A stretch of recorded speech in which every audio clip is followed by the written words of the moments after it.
Bengikhuluma ngezulu lomndeni. Sekujwayelekile ukuthi uzwe nabantu abangamakholwa kakhulukazi amaNazaretha ethi kukhona izulu lomndeni. Ngenxa yokuthi lenkolo yezulu lomndeni ayicaci, ngagcina sengibuza kuhlaleleni ukuthi ngabe linto emi kanjani. Uthi-ke lo muntu wasezulwini, uma ngezulu usho indawo kaJehova ehlala izingilosi nabangcwele bakaNkulunkulu ebizwa ngokuthi iParadise. Le ndawo uJesu owabe ekhuluma ngayo kuLuka 23 verse 43 ethi iselelesi uzoba naso eParadise, ayikho-ke into eyizulu lomndeni. Kodwa kuyaye ukuthi imimoya enqatshelwe ukugcina eParadise ngoba ingazange iphile impilo yobungcwele lapha emhlabeni, bese ihamba yenza amaqoqwana ngokwemisebenzi yayo nangokwempilo yayo yasebumnyameni. Le mimoya ibuyela emhlabeni izofuna ukuthi zonke lezi zinto ibizenza isesemhlabeni iqhubeke nokuzenza isiyimimoya, kodwa izenze ngabantu basemhlabeni. Lo moya uma wabe uphuza utshwala uzobuya uzofuna utshwala, kodwa lokutshwala uzobuphuza ngokuthi ubuphuzwe nguwe. Uma wafa ungaganiwe uzofuna ukuganwa ngokuthi uthi aganwe wena. Uma ukhumbule inyama uzoqhamukisa izinto eziningi, ukutshele ukuthi uma uhlaba zizophela, uhlabe kodwa zingapheli. Kanti lo moya ufuna inyama kuwe. Le mimoya noma yini eyabe iyenza isemhlabeni izofuna leyo mpilo iqhubeke noma ingasekho enyameni, ngoba vele lapho ikhona iyahlupheka. Ayikho into enhle efike yayithola isiyimimoya. Ithi-ke ingilosi eminye le mimoya iqoqana ngokwemindeni njengoba kwakunjalo isesemhlabeni. Lento-ke eniyibiza ngokuthi izulu lomndeni into enjalo, indawo yemimoya engafinyelelanga eParadise. Uthi lo muntu wasezulwini, umuntu ofela enkosini ehamba ngemiyalo kaJehova kanalo izulu lomndeni, umoya wakhe uya eParadise. Futhi ayikho into umoya wakhe ongakubuye uzoyicela kubantu basemhlabeni. Akukho maqhugwana ongawakhela umuntu oseParadise. Ayikho indlu oyidinga kuwe, indlu yakhe isezulwini. Njengoba wayechaza uJesu kuMathewu 22 verse 30, abafela enkosini abaganwa, abendiswa kodwa abanjengezingilosi.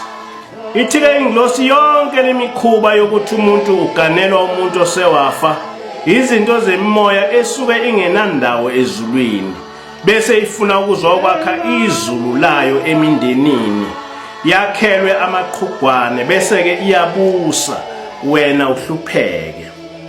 Njengomoya othatha isimo sezingilosi, umoya womuntu ofele enkosini ungavela kuwe uzokusindisa noma ulethe umyalezo wasezulwini, kodwa hayi ukuzocela ukudla nezinto ezinjalo. Lo moya ungazibonakalisa kubantu uyisimo swabangcwele, njengoba sifunda kuMathewu 17 ukuthi uJesu esentabeni kwaqhamuka uElija noMose bakhazimulisa uJesu. Ithi-ke ingilosi ngenkathi le mimoya ibuyela kubantu ibashayela imithetho, isuke ibatshela ukuthi abaphume emthethweni kaNkulunkulu, bathathe inqubo yayo eyabe iqhuba ngayo isesemhlabeni. Kungakho-ke ethi uJehova le mimoya iyisinengiso kuye, futhi umuntu ozihlanganisa nayo usuke ezingcolisa. Ngenkathi usuthatha izaluleko zalo moya ulikholwa, nawe usuke usujoyine izulu lomndeni. Ngaso leso sikhathi uNkulunkulu uyasuka kuwe bese ubuswa yile mimoya. Noma usufa umoya wakho angeke uhlanganyele nabangcwele, kodwa uzozulazula ufune izulu lomndeni. Egcineni uyoba ngumoya ongaphansi kwezulu lomndeni, ubuyele emhlabeni uzofuna ukuhlatshelwa izimbuzi kanye nezinto ezinjalo.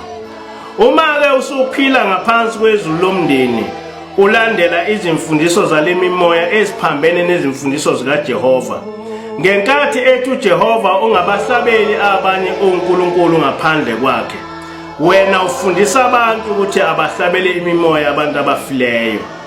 Ngenkathi ethi uJehova bangashiselwa abanye onkulunkulu impepho, wena utholakala ufundisa abantu ukuthi abashisele amadlozi impepho. Yonke imisebenzi yalimoya ayehlukene nemisebenzi yenyoka. Okwathi uAdam noEva uNkulunkulu ebatshela enye into, yona yafike yabatshela okunye. Kuleli izulu lomndeni kuyindawo yokuhlupheka enosizi. Akukho lutho oluhle lemimoya enalo. Yikho ibuyela emhlabeni izofuna ukudla kubantu abaphilayo. Kodwa bethu uma beyinika bengatholi lutho.